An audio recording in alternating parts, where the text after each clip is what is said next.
I smiled when my dad said those words. Congratulations, you're moving out.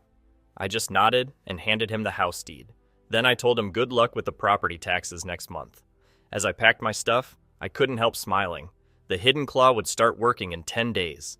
Thank you for being here with me today. I hope you're having a great day wherever you are. I'd love to know which city or country you're watching from and what time it is there. Let's start our story. The smell of old wood and my mom's not-so-great baking was always the first thing I noticed when I came home. It was usually a faint, slightly burned smell. It was supposed to feel like home for years, but it just felt like a burden. I was 28 and worked as a software developer with a successful app, but I still lived in my childhood home. It wasn't because I couldn't afford to leave. I definitely could have moved out years ago. I stayed because they said they needed me, and I really wanted to be the son they finally appreciated.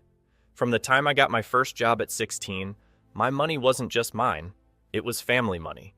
My college savings went to paying surprise bills. My first good salary helped pay down the house loan faster. When I got bonuses, they went to help my dad's struggling small business. My younger brother got through college without any loans because I paid for everything. They never actually asked me for help. They just expected it. And I gave them not just money, but also time, energy, and emotional support. Whenever something broke, a bill was too high, or they needed tech help, I was the one they called. I was the family problem solver and provider. But instead of thanks, I got constant small put-downs. If I said I was tired, Mom would sigh and say, they worked much harder for me when I was growing up. If I pointed out a mistake in their money matters, Dad would wave his hand and say it was my duty as a son because they gave me everything. Every sacrifice I made wasn't seen as my kindness, but as payment for some huge debt I could never fully repay. They made me feel like I owed them just for being born. I still remember one really painful moment about 5 years ago. I had just sent them a lot of money I had carefully saved to buy a small apartment for myself. Mom called me all upset about a medical emergency. Later, I saw Facebook photos of her showing off an expensive new handbag. When I carefully asked about the medical bill, Dad jumped in with a hard voice. Don't question your mother. That money helped us out of a tight spot. You wouldn't understand. I felt that familiar tightness in my chest. It wasn't just about the money. It was the easy lie. The total lack of respect for my hard work and trust. That was the start. That was when the little voice in my head, the one still hoping for their approval, finally started saying, protect yourself. Not long after that, they needed my help with redoing their house loan. The papers were complicated and full of legal terms. They just signed where I told them to, not really reading anything, just happy about lower monthly payments. What they didn't know was that after quietly talking to a lawyer, I had put in a special part in the paperwork. It said that if they ever tried to sell or give away the house without my written permission, full ownership would automatically come to me a set time after they tried. It was my safety net, a desperate move that came from their betrayal. I hoped this part would never need to be used. I signed the papers with mixed feelings of worry and satisfaction. I hoped they would change. I hoped they would show me this extra protection wasn't needed. I threw myself into developing my app. It became my escape and my proof that I could build something real that was truly mine. When it finally launched, the response was amazing. My phone kept buzzing with notifications. Tech websites wrote about it. People offered to invest. It was exciting, scary, and finally completely mine. But success never lasted long in that house. My parents quickly went from not caring about my computer hobby to suddenly acting like my biggest supporters.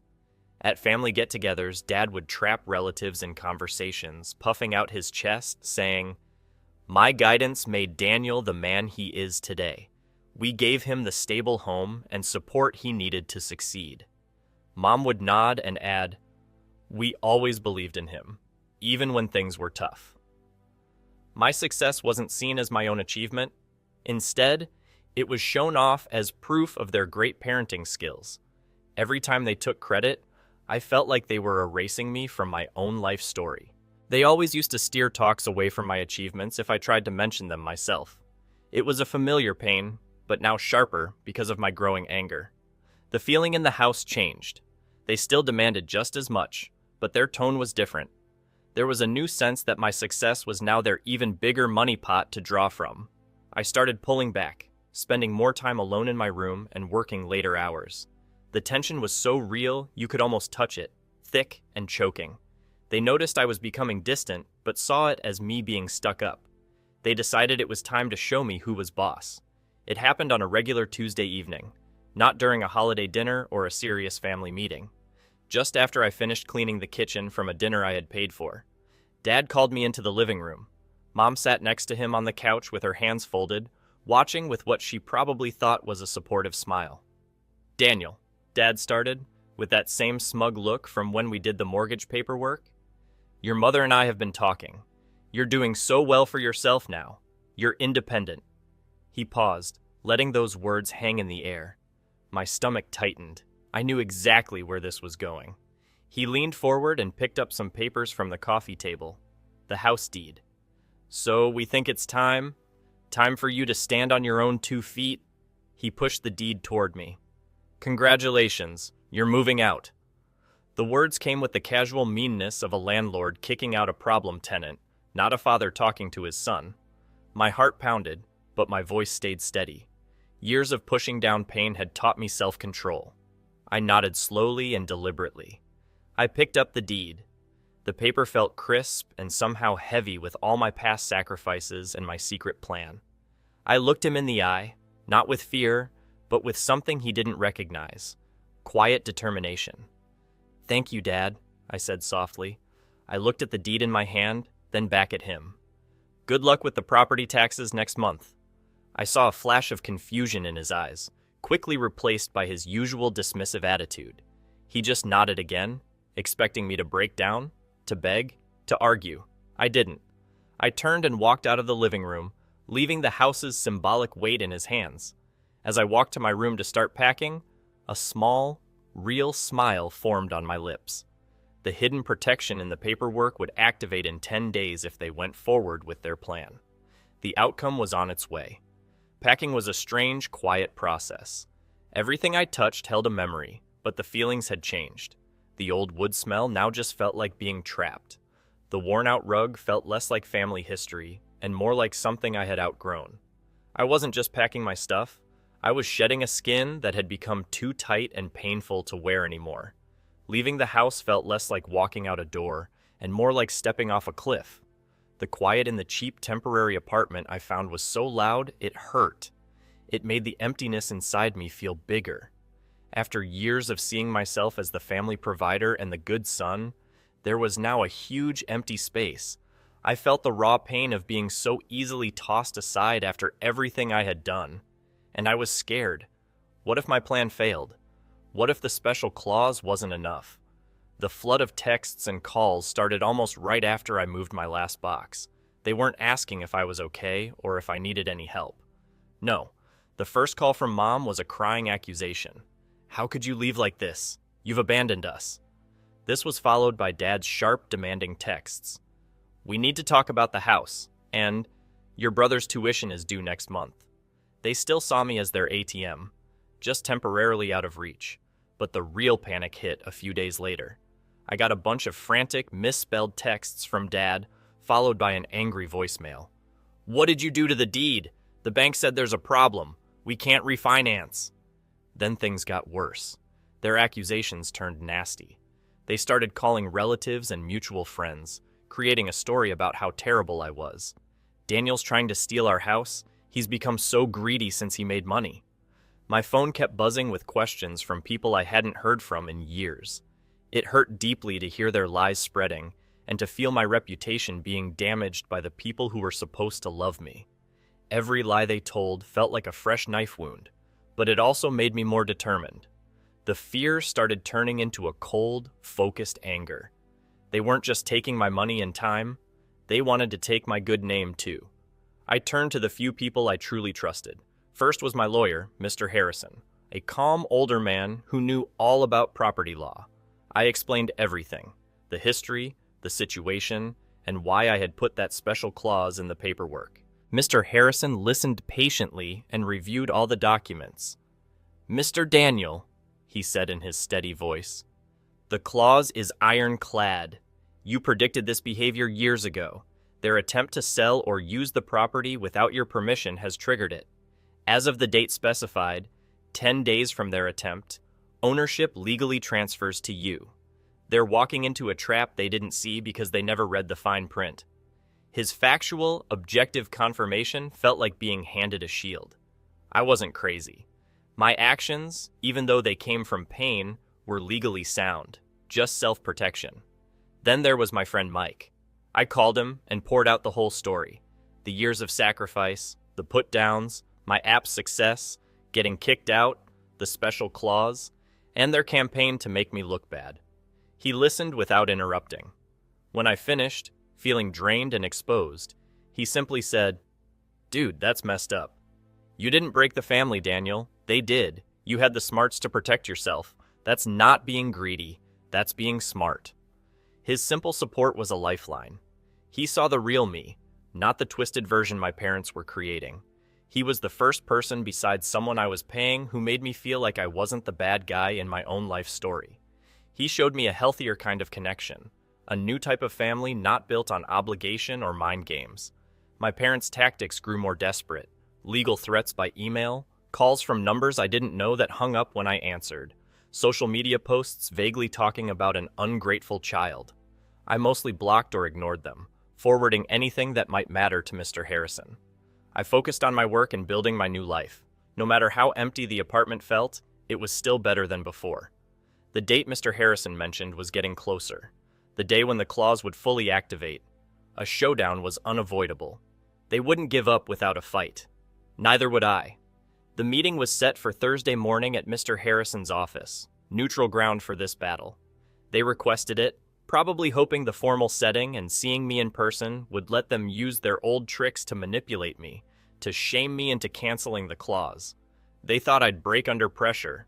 They were wrong. I arrived early, wearing a simple shirt and pants. I felt calm, though nervous energy buzzed under my skin. This wasn't just a legal issue.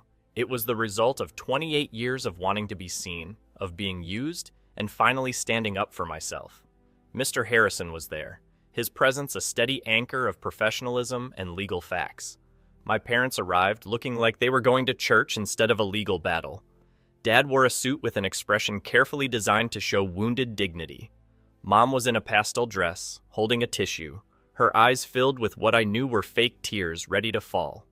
They brought someone with them, my younger brother Mark. He looked uncomfortable, caught in the middle, his eyes darting nervously around the room. They probably brought him as emotional support, another visual prop in their show, or maybe hoping his presence would make me hesitate. The air in the conference room was heavy with unspoken history and tension. We sat across from each other at the long table, my parents and Mark on one side, Mr. Harrison and me on the other. The silence stretched on, broken only by the soft hum of the air conditioning. Dad cleared his throat, starting the performance. "Daniel," he began, his voice dripping with fake sadness. "We are so heartbroken. You've done this. This was our family home.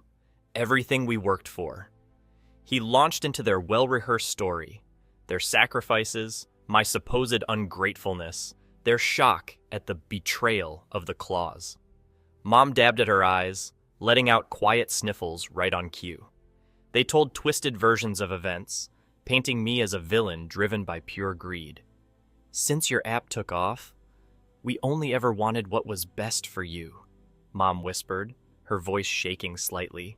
It was the same line they'd used my entire life, their go-to excuse for every manipulation. I listened with a neutral face. I felt a dull ache, but not the sharp pain I used to feel. Their words were just noise now, like a worn-out record playing the same old tune. When they finished, Mr. Harrison nodded politely to them, then looked at me. It was my turn. "Mom, Dad," I began, my voice steady and calm. "I didn't do this to hurt you. I did this to protect myself. After years of giving, sacrificing, and watching you take credit while dismissing everything I contributed, I learned I couldn't rely on you to treat me fairly."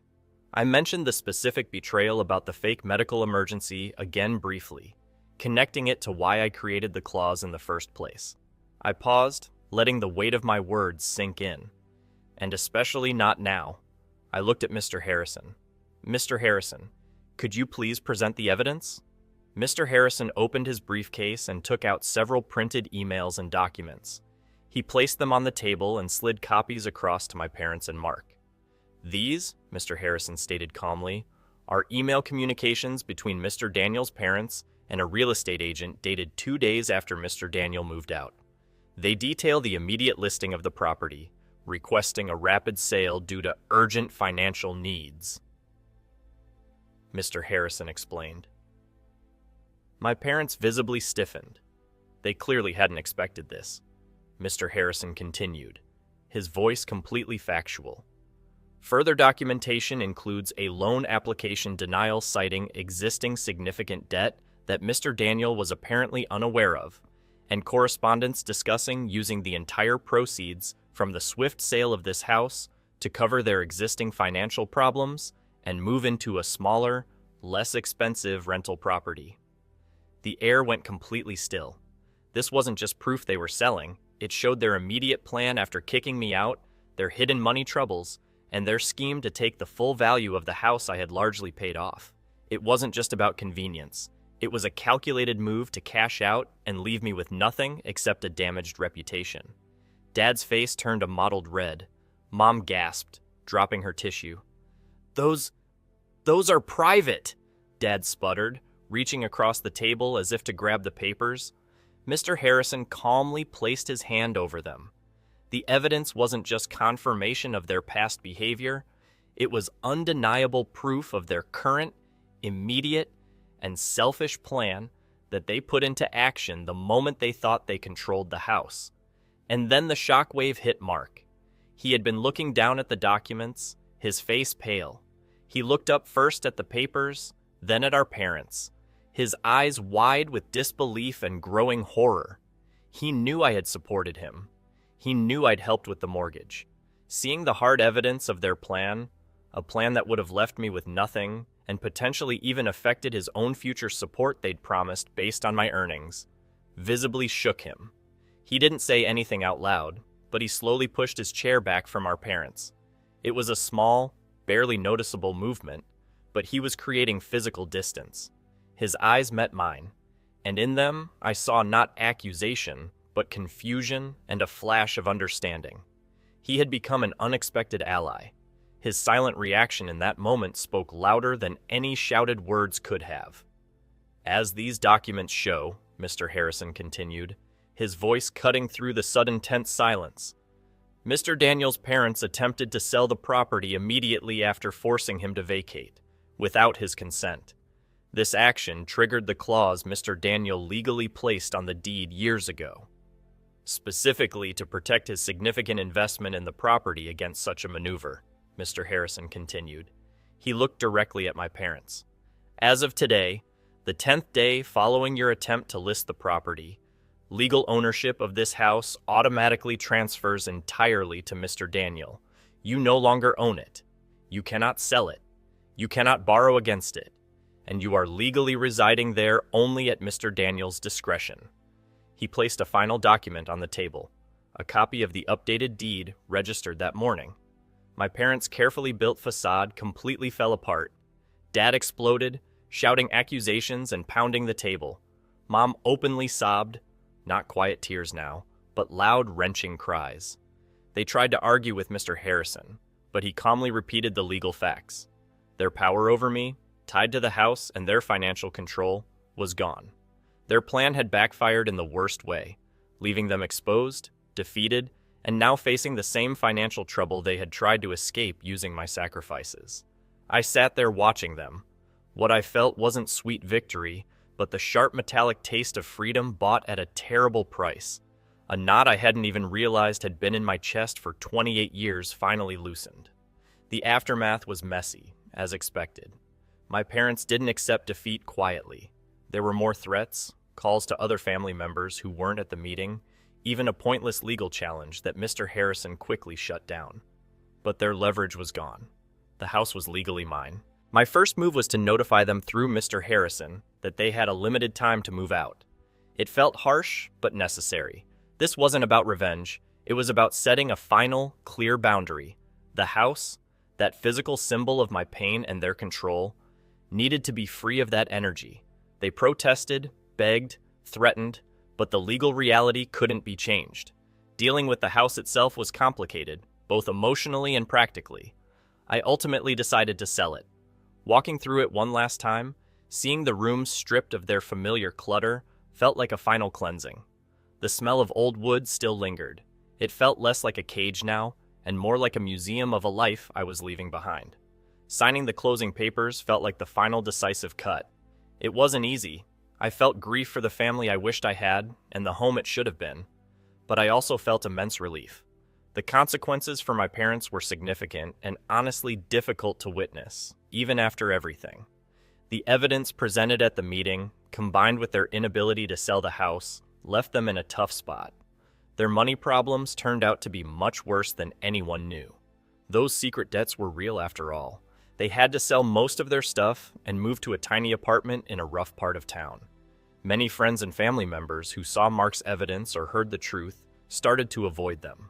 Some people still believed their sob stories and stood by them, but lots of others finally saw what was really going on and stopped hanging out with them. It was hard to watch their lives fall apart, but honestly, they brought it on themselves through years of bad choices. It wasn't some perfect movie ending where the bad guys get exactly what they deserve. It was messier than that, but it still felt like they finally faced some consequences. Getting away from all that toxic behavior didn't instantly fix my life. The pain left deep marks on me. Some days old memories would come back and hit me hard. I would question myself or miss the perfect family I always hoped we could be. Going to therapy became super important for dealing with all the emotional damage. It helped me spot unhealthy patterns and rebuild my self-esteem without needing their approval anymore. I started creating something better for myself. My friendship with Mike got stronger over time. He and his partner basically became my new family, the family I chose. We spent peaceful evenings together just laughing, celebrating small wins, and being there for each other during everyday moments. For the first time, I experienced what real support feels like, steady and not expecting anything in return. I made new friends who liked me for who I really am, not what I could do for them. These new relationships weren't based on family ties or duty, but on actual respect and caring. Setting clear boundaries became a huge part of my new life. I learned to say no without feeling bad about it, limit time with harmful people, and protect my energy. At first it felt selfish, but I realized that boundaries aren't walls to keep people out. They're safety zones that let you grow. Looking back at everything, I've learned some big life lessons that are now part of who I am. Family isn't just about blood or living under the same roof. It's about love, respect, and genuine care. My value isn't based on how much I can sacrifice or provide for others, but simply on being a human worthy of respect. Facing the truth, no matter how much it hurts, is the only real path to freedom. And healing isn't some final destination you reach. Getting better isn't something that happens all at once. It takes time and effort to heal the broken parts of yourself. Sometimes I still feel sad about the relationship that was basically over long before we officially ended things. But most days I feel calm and at peace. I have my own place now, and that means more than just having my own apartment. I have my own mental space too. My money belongs to me, and I use it to build my own future instead of solving someone else's problems. When good things happen in my life, they're celebrated by people who are actually happy for me, not jealous or trying to take credit. The old house is gone from my life now. That chapter is finished. But for the first time ever, I feel like my future is really mine. Leaving that house behind was tough, but getting away from all that toxic behavior was something I had to do to survive. Have you ever had to set firm boundaries with your family? What does home mean to you now?